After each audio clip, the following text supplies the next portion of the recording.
Hi there, it's Tom from BlackToad Studio, and I'm here doing a little review look at the Supremacy tactical objective cards that came out a couple of weeks ago, or maybe a bit longer than that. I've had them for a little while, I've been meaning to do this, so let's just jump right in here. Essentially, you get your pack of cards there, which is the same size as psychic cards that you get. And on the back here, you've got your little description of what's in there, so you will be getting 36 cards with this pack. And they're playable with the tactical objective games that you get in the 40k code, rule book, pardon me. And I believe they're also compatible with the codex specific cards that you get for each race, which is nice, quite nice. So you can add them in as per the normal number rule, I believe. Then as we go into here, we've got the secure objective cards. Now these are, as you might expect, exactly the same as the other ones. It just hold up an objective marker that is said on the card, and you get a victory point for it. So nothing new there, and you get one for each of them as usual. However, they've added in 2 more sets of 6, which is slightly different. This one, which I think is the more harder of the 2, is the defend objective one, and you get 2 victory points if you control the said objective marker for 2 consecutive turns, which is quite nice. But as I said, I thought that was a bit more difficult than this one, which is the storm objective one. I mean, I guess it can depend on which objective is drawn, I suppose, and what's on it at the time. But you know, you do get D3 for this one, so potentially you could get 3. It's a bit more random, but I suppose that's the whole point of these cards. You get a little bit more for risk. So yeah, you'll get D3 if you take an objective that your opponent is currently holding, and hold it and control it at the end of your turn. So it can be, I mean, that could be quite easy to do, but it also could be quite difficult, as I said, depending on what's on there. Yeah, so that's the standard cards that come in there, and then they've mixed in a lot of these slightly more interesting ones. For instance, this one I've got here is area control.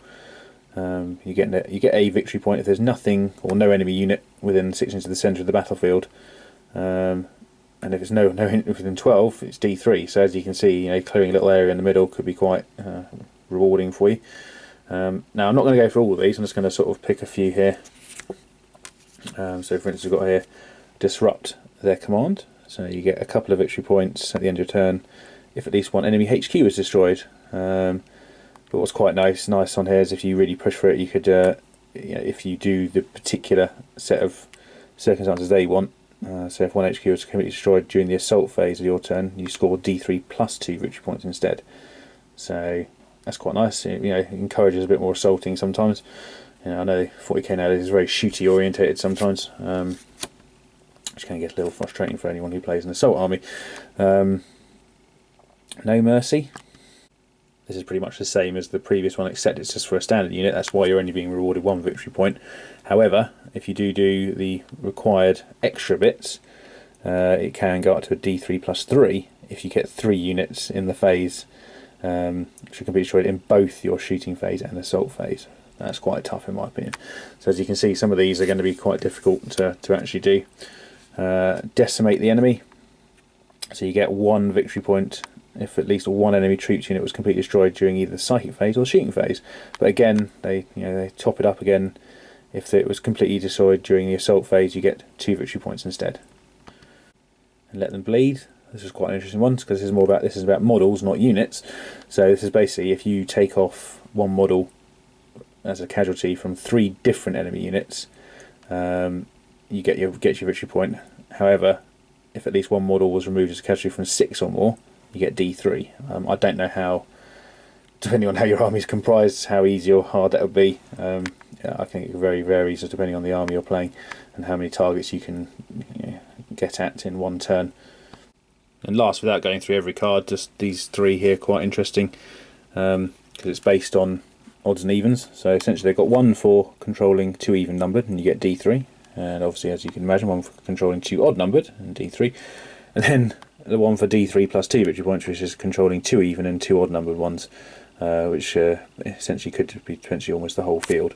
So yeah, I'm quite interested in having a game with them, and I think we'll be trying to have a little game on the channel at some point just to sort of show them off and how they play in an actual game.